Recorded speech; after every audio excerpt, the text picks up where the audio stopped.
Boa tarde, Boa tarde. Luiz Eduardo, da Rádio Verdes Mares. Queremos aí desejar a você boa sorte nesse jogo, que o Fortaleza vai precisar muito, de muita concentração. E eu resumo esse jogo em 2 palavras: determinação e a busca da vitória. É por aí mesmo? A gente sabe que, se tratando de clássico, já seria extremamente difícil, ainda mais a colocação que nós estamos, né, a pontuação. E isso é algo que a gente vem conversando todos os dias. Posso confidenciar para vocês que o grupo de jogadores ganhamos a classificação lá do Colo-Colo, voltamos para o hotel, aí estavam passando o nosso jogo novamente, a gente conversou na janta, estava ali olhando os lances, e todo o grupo que estava ali, a gente falava assim, não, foi legal, mas nós temos um jogo contra o Juventude, e esse nós temos que ganhar de qualquer jeito. E, infelizmente, a vitória não veio, então a gente não pode mais atrasar, sabendo de toda a dificuldade e todo o respeito que nós temos que ter por todos os adversários. Amanhã é uma grande oportunidade que nós temos dentro dos nossos domínios, e a gente precisa pontuar, precisa vencer, e passa muito pela determinação, passa muito pela busca da vitória, não só 90 minutos, mas 100 minutos. Aquilo que for preciso a gente precisa fazer, e até mais. Eu acho que essa concentração, esse foco, essa determinação vai ser fundamental, assim como em todos os clássicos, mas amanhã mais do que nunca, por tudo aquilo que se tornou o jogo de amanhã. Bom, é que a temporada do Fortaleza tem sido maravilhosa, né? Título cearense, Copa do Nordeste, classificação para os oitavos de final da Libertadores. Mas quando se pega só o Brasileirão, a gente não pode usar essa palavra maravilhosa, porque é o único time da competição que ainda não venceu.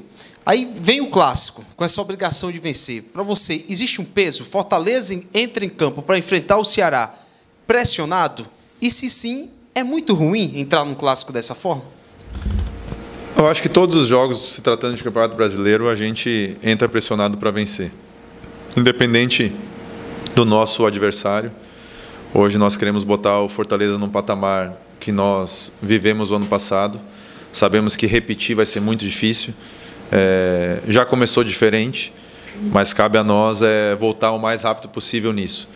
Agora, nós, como jogadores do Fortaleza, pela torcida que nós temos, pelo tamanho da torcida e por aquilo que nós temos feito nos últimos anos, a gente tem que se sentir a pressão todos os jogos. Nós temos que jogar pressionado, nós temos que saber que vamos em busca da vitória, nós precisamos entrar para vencer todos os clássicos, e o de amanhã mais ainda por tudo aquilo que envolve, né, os ingredientes, a colocação, é algo fundamental para nós. Sabendo que nós temos um longo campeonato, mas isso já não, essa conversa já não pega mais, né? Sabendo que ainda temos 30 rodadas para jogar, mas nós precisamos marcar o mais rápido possível, porque não é a posição que o Fortaleza merece, não é a posição que os jogadores, a qualidade que nós temos de jogadores, de comissão, de projeto, de direção e de torcida merece. Então cabe a nós, de repente, falar muito pouco e fazer muito dentro de campo. Eu acho que esse é o nosso lema agora, esse é o nosso foco, e essa pressão tem que existir.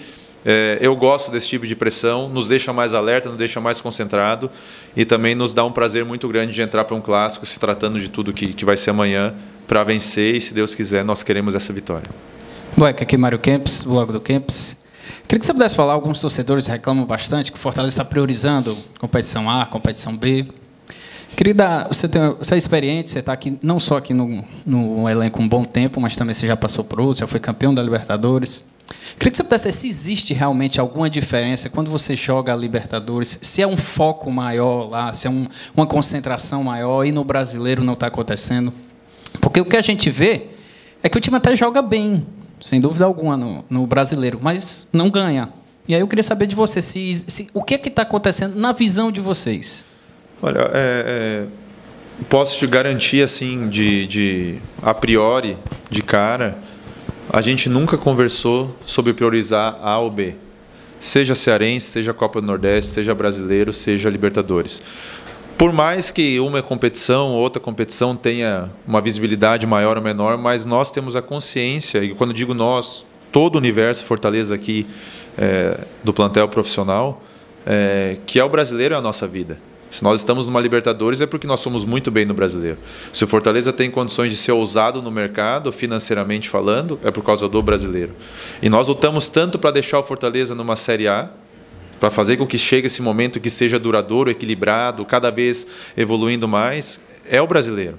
Então, a gente nunca priorizou nada. Eu concordo contigo, nós temos prestações, de repente tem alguns desses 7 jogos, 1 ou 2 jogos, nós não fomos melhores que o nosso adversário, os outros nós fomos. Perdemos por gol desviado, perdemos por inúmeras questões que eu poderia citar e poderia individualizar, poderia falar que no último jogo nosso time estava um pouco mais cansado por tudo que foi a sequência de jogos, a viagem, 3 dias, mas isso não é desculpa para nós queremos isso, a gente gosta de viver isso, a gente gosta de ter jogos quarta, sábado, domingo, porque isso quer dizer que o nosso calendário está cheio e que nós estamos jogando todas as competições. Então, cabe a nós agora fazer com que esse clique, essa chave, essa sorte mude, que seja para o nosso lado, porque eu creio que o nosso trabalho está sendo bem feito. Nós temos a consciência que nós deveríamos ter marcado mais pontos, nós temos a consciência que deveríamos ter vencido mais jogos, mas também temos a consciência que nem tudo está errado. Assim, quando a gente ganha, nem tudo está certo, nem tudo são as mil maravilhas. Quando a gente não ganha, não quer dizer que está tudo errado. Nós temos que ter convicção na qualidade dos nossos jogadores, no projeto que é feito, no trabalho do Vojvoda, no trabalho da direção, e que a torcida também acredite nisso, porque é nesse momento realmente que a gente vê quem é Fortaleza. A gente vê quem é Fortaleza, e o Fortaleza é muito grande. A torcida do Fortaleza, ontem a gente estava conversando isso, quando a torcida do Fortaleza e o grupo de jogadores estão assim, nós não somos a melhor equipe do mundo, mas é muito difícil vencer da gente. Então a gente tem que voltar esse caminho, nesse trajeto, sabendo que a posição que nós estamos, os nossos jogadores, a nossa comissão, a nossa torcida, o nosso clube não merece estar lá. E cabe a nós, como eu falei, é muito bonito falar sobre isso, melhor ainda é fazer isso acontecer. Então, cabe a nós essa responsabilidade, essa pressão, mas é um prazer também poder fazer com que o Fortaleza saia dessa situação, assim como nós saímos de 2 derrotas na Libertadores por uma classificação inédita, poder agora fazer uma arrancada, esse é o nosso foco, até porque agora, por mais que as pessoas possam falar, agora nós temos só o brasileiro pela frente, ao menos nos próximos 6 jogos é só brasileiro, então não tem outro tipo de conversa a não ser o brasileiro e tirar o Fortaleza dessa situação, porque não é a verdadeira qualidade e merecimento que o Fortaleza deve estar. Vai aqui.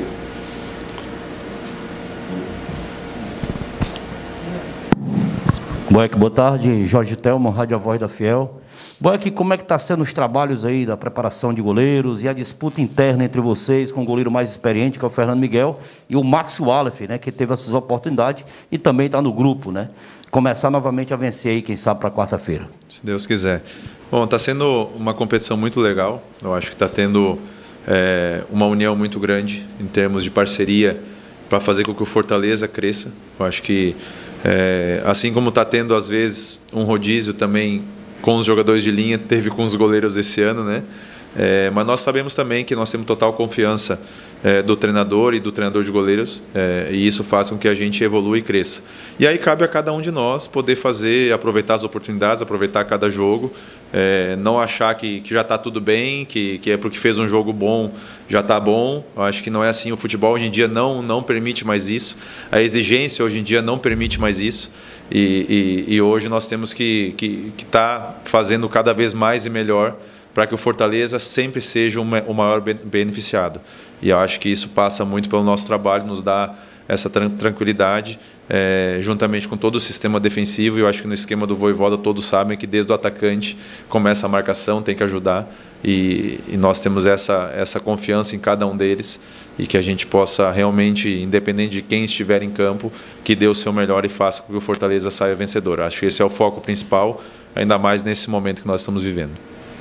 Ô Boeck, boa tarde. A sensação que eu tenho, assim, vendo os torcedores conversando e tal, é de que a situação, em termos de ponto e colocação, preocupa muito, mas a forma como o time joga, a campanha da Libertadores, a força que o Fortaleza já demonstrou, principalmente do ano passado para cá, deixa um pouco de tranquilidade, assim, tipo, não, a gente vai sair dessa. Você até falou que já não dá muito para falar disso, porque já foram 7 jogos, inclusive, desde que pontos corridos, apenas um time não foi rebaixado com 2 pontos em 7 jogos.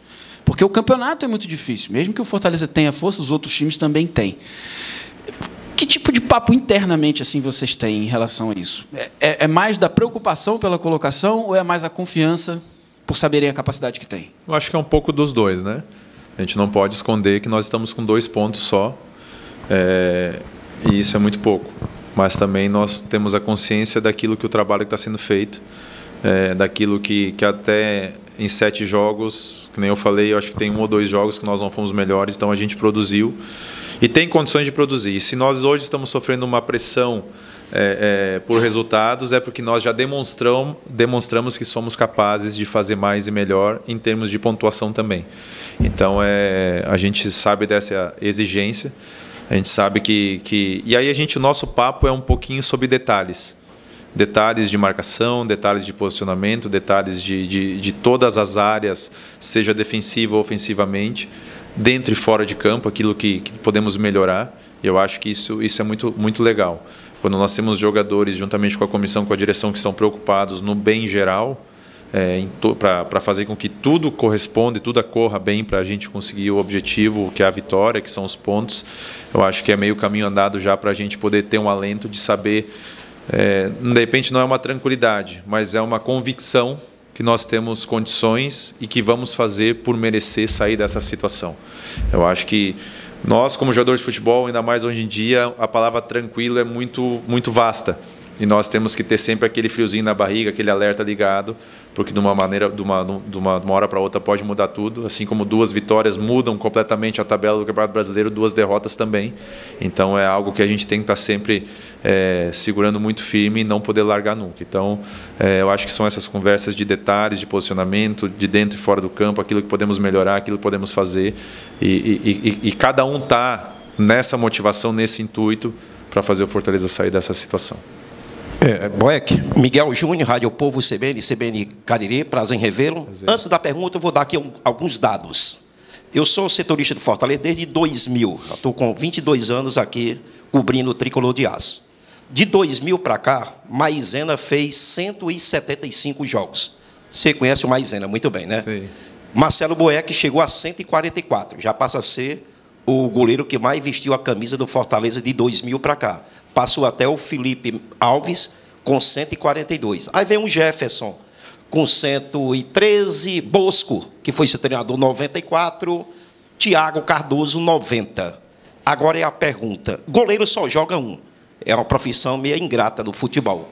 Você se considera hoje, antes do Clássico, o titular do Fortaleza para o restante da temporada? Eu trabalho para isso. Logicamente que envolve inúmeros fatores.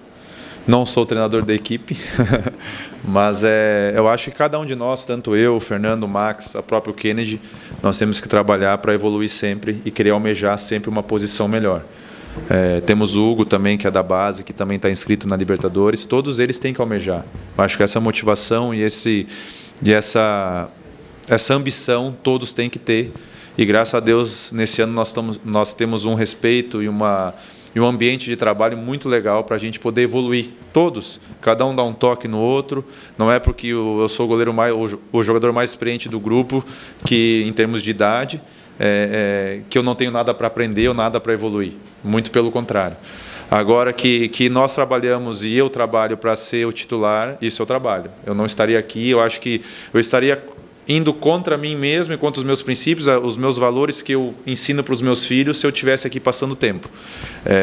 Somente curtindo e vivendo uma vida aqui no Fortaleza que não tivesse ambição. Acho que estaria sendo ingrato comigo e com o clube. E eu acho que um goleiro tem que ter uma regularidade, né, muito grande, uma sequência de jogos, uma regularidade, e que em alguns jogos passe despercebido, mas que em alguns jogos também faça a diferença. Eu acho que isso, para mim, é um grande goleiro. Não é um goleiro que todos os jogos vai ter que fazer milagre, mas um goleiro que passe uma tranquilidade, uma regularidade e que em alguns jogos possa fazer a diferença quando o clube precisa, quando o time precisa. E isso passa não somente por defesas também, passa por situações, manejar o tempo de jogo, aquilo tudo que envolve a posição de goleiro e a experiência. Então, eu trabalho hoje em dia muito mais focado nessa situação, porque nós sabemos de toda a exigência e qualidade que tem a Série A, os clubes da Série A, e agora também a Libertadores, a Copa do Brasil, enfim, as competições que, graças a Deus, hoje o Fortaleza está disputando e está lutando para conquistar algo dentro de todas elas. Então, eu acho que todos nós temos essa motivação, essa ambição, e que temos que ser assim, dentro de um respeito, dentro de uma ambição, dentro que o Fortaleza saia vencedor sempre. Bom, é que o Fortaleza, por natureza, ele tem a característica ofensiva, né? De buscar sempre as vitórias, buscar sempre os gols. Só que a gente está observando que em algumas partidas do Brasileirão, O Fortaleza, logo no início, toma um gol. Aí já dificulta para a equipe levar o seu futebol adiante, se esforça mais, o time tem essa sequência pesada. E se viu isso contra o Juventude. O time, naquele jogo, no segundo tempo, logo no começo, na tua opinião, ele entrou realmente desligado a tal ponto do Juventude botar aquela pressão e fazer logo o gol no início do segundo tempo?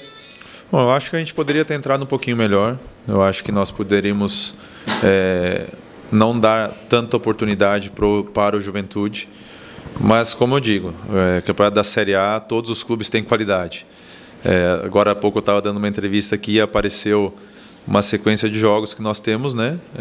E se você olhar assim, não dá para falar assim, nessa nós vamos pontuar. Se você não correr, se você não marcar, se você não tiver focado em todos os momentos, em todos os minutos, uma hora ou outra, não dá tempo. Não dá tempo. A qualidade é muito grande no futebol brasileiro e na Série A. Em qualquer momento, qualquer jogador pode fazer um grande gol, pode fazer uma grande jogada e pode acontecer de tudo. Então, ano passado, contra o mesmo Juventude, nós fizemos um gol que nos deu uma pré-Libertadores, num tiro de meta deles, onde o goleiro escorregou, bateu nas costas do zagueiro, sobrou para o Valentim e a gente fez um gol, senão seria 0-0. Então, o Campeonato Brasileiro é muito difícil. A gente não pode dar uma margenzinha para outra equipe marcar o gol, porque eles têm qualidade para marcar. Então, a gente, assim como nós também temos, e nós temos que continuar acreditando nessa qualidade e trabalhar para melhorar cada vez mais, sermos eficazes defensivamente e ofensivamente e fazer com que o Fortaleza volte a vencer. Boeck, o teu primeiro clássico tu venceu, que foi em 2017, né, 1-0, e o último que você esteve em campo foi a derrota por 4-0. E muito se fala que o clássico é um jogo diferente, né? Que todo jogador gosta de estar em campo, de sair ali na escalação. E como é que é quando ganha? O gosto da vitória é maior por ser em cima do rival, e quando perde, dói mais? É diferente de perder para qualquer outro adversário? Tinha um treinador meu que falava que a cara de quem ganha nunca é a cara de quem perde, né? E é uma verdade. A gente sabe que no clássico não tem favorito. Ali a gente equipara as forças de tal maneira que é muito forte essa questão do clássico, né? Em todas as regiões do Brasil e aqui na nossa, por tudo que envolve também a arquibancada, né? Todo show, todo espetáculo.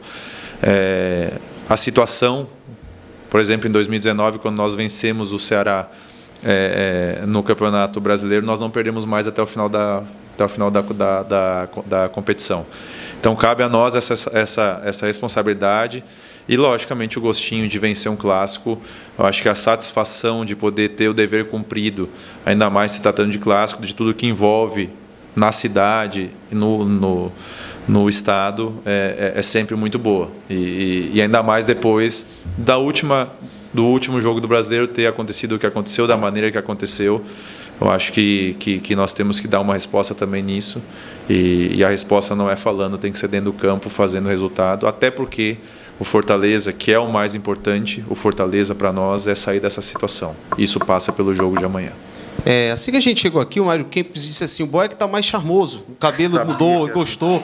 E foi a primeira pergunta que ele fez. A Daiane fala a mesma coisa. Né? Pronto. Então, cuidado, viu, Daiane, que o Mário Kempis também gostou. Enfim, você já explicou para a gente aqui em off o porquê do visual ter mudado, mas de repente é uma dúvida também ali do torcedor, de quem está assistindo agora. Que diabo foi isso que Marcelo Boeck fez na cabeça? Então, explique aí. 3 coisas. Primeiro, que tu vai chegar lá também, tá? Aonde? Fazer isso aí? Não, a idade. Amém. E com o cabelo branco. Segundo, eu sabia que tu não ia deixar passar. E terceiro, eu vou te explicar novamente, porque tu já sabe pela terceira vez o que eu vou te falar. Agora pro pessoal. Eu sei. Não, primeiro foi uma promessa com meu filho, que eu tive que fazer junto com ele. Ele fez numa sexta, eu fui fazer só na terça, porque ele me enquadrou. Eu falei assim: e aí, tu vai cumprir a tua palavra ou não vai? E depois acabei gostando, né, Caio? Tu sabe que tem uma herança que o meu pai deixou aqui em cima, do Zidane, né? E a Daiane gostou muito, diga-se de passagem. Eu acho que eu fiquei umas 2 semanas mais jovem, mas hoje ninguém mais fala sobre a minha careca. Então, enquanto tiver assim, eu acho que A gente tem que manter um espírito jovem sempre, não é por causa de platinar o cabelo. Acho que são coisas que a gente se sente bem, se sente alegre, se sente feliz. Acho que quando a gente está no ambiente de vida, de família, e o Fortaleza é uma família para todos nós, quando a gente se sente à vontade, assim, a gente vê um Lucas Lima, um Crispim, um Romarinho fazer, daqui a pouco aquele cara que é o mais velho do plantel vai fazer também, vai gostar. Mas que conversa foi essa? Não, na verdade, o meu filho, desde o ano passado, por influência do Crispim e do Lucas Lima, quando eu trouxe ele 2 dias seguidos aqui no treino, ele já tinha visto o Crispim, né, por causa de toda a propaganda do ano passado, fazer o cabelo platinado, tal, já visto o Lucas Lima também. E aí eu trouxe ele num dia, o Lucas Lima estava com o cabelo roxo. Aí ele para mim assim, pai, eu quero pintar que nem o Lucas Lima. Eu falei, não, senhor. Aí no dia seguinte ele veio de novo, o Lucas Lima já estava com platinado. Ele falou assim, esse eu quero. Eu falei assim, tá bom, vamos ver. Aí eu fui enrolando ele. Aí esse ano ele não estava tão bem na escola em algumas notas lá, daí eu falei para ele, então tá bom, então se você melhorar os estudos, você se dedicar tal para melhorar as notas, então o pai faz contigo. Aí eu fiz a promessa do dedinho, né, sabe como é, né, aquele negócio todo. Aí ele fez na sexta, aí eu fui sexta, sábado, domingo, segunda, achando que ele não ia me cobrar. Na terça de manhã ele me cobrou, aí eu fui obrigado a fazer. Tá explicado agora? Tá feliz agora? Agora sim. Mas vai ter volta. Vai ter volta. Eu não gostei, não. Não, o Kempis está pensando como ele vai fazer isso nele. Boa, porque está faltando uns fiapos ali em cima também. Nossa, a herança também foi grande, viu? Depois desse momento hilário. Graças ao Caio Ricardo. Isso, exatamente. Não, mas pelo amor, só para dizer, eu não fiz, não chamei o rapaz de chamoso, viu, dona Daiane? Por favor. Vamos lá. Eu queria que você falasse, a Thaís já disse aqui que é a última pergunta. Eu queria que você falasse, quando você está em campo, você é quase como um treinador. Você orienta bastante o time, dá para perceber isso. Quando você está fora, do mesmo jeito. Lá no banco de reserva você também. Quando os jogadores vão ali beber água, conversar com o Voivoda, você conversa bastante. Eu queria saber de você, taticamente, o time joga praticamente 1 ano e meio no 3-5-2 com 3 zagueiros. Esse momento, muitos falam o seguinte, já estava na hora de jogar mal e ganhar, não precisa mais jogar bem. Eu pergunto, você acha que uma mudança de esquema tático, uma volta de um 4-4-2, ou colocar 2 zagueiros, mais 3 volantes, isso, na sua opinião, como que tem que estar lá dentro e às vezes lá fora, isso poderia ajudar de alguma forma para conseguir esse tão sonhado resultado, essa vitória? Bom, o Voivoda, nesse ano, ele consciente das dificuldades que hoje os times já conhecem a forma do Fortaleza de jogar. Muitas vezes passa desapercebido, mas na mesma formação, com os mesmos jogadores, a gente faz uma mudança para 4-4-2, para 4-1-4-1, 4-2-3-1, sem o público perceber. Por exemplo, no último jogo aconteceu. Então, eu creio que a gente tem que ter convicção naquilo que é feito. Eu acho que nós não caímos de paraquedas nos títulos, nas coisas que nós conquistamos. Eu acho que também nós temos que evoluir cada vez mais, nós temos que entender os nossos adversários também, assim como eles nos entendem. Mas acho que essa variação ela é feita com trabalho também. A gente não adianta querer mudar da água para o vinho, do dia para a noite, sem ter tempo de trabalho. Acho que toda mudança tática exige muito tempo. E o Voivoda desde o início do ano, tem tentado fazer umas mudanças táticas, não só para a linha de 4, mas de outras maneiras também, que eu não posso dizer aqui também, senão nós vamos estar dando toda a arma. Mas ele tem feito isso e a gente tem começado a assimilar isso. Logicamente que nós temos que ter os resultados também para corroborar tudo isso, para fazer com que isso tudo que está sendo feito pelo Voivoda nos treinamentos seja válido, para que todos possam ver e possam falar assim, realmente o Fortaleza também evoluiu nessa parte. Então, mas eu posso garantir que nós temos feito isso sim, e já tem acontecido em alguns jogos, no decorrer do jogo, só que muitas vezes vai passar despercebido também pelos torcedores, pelas pessoas, porque é uma coisa tão sutil, porque geralmente quando muda o esquema, muda uma peça do jogador. Muda um jogador por outro, por uma característica ou outra, mas a gente tem dentro do nosso plantel, e aí nós temos que falar também sobre a nossa diretoria, que contratou jogadores aonde se adequam a mais de uma posição. Eu acho que o futebol moderno hoje em dia é isso. Você poder olhar, antigamente se olhava para o Kempis, era só o lateral esquerdo. Hoje o Kempis não pode mais ser só o lateral esquerdo, tem que ser mais funções. Então a gente tem feito, tem treinado e tem tentado colocar em prática, mas agora a gente precisa fazer os resultados acontecerem para que isso também possa ser notório para todos.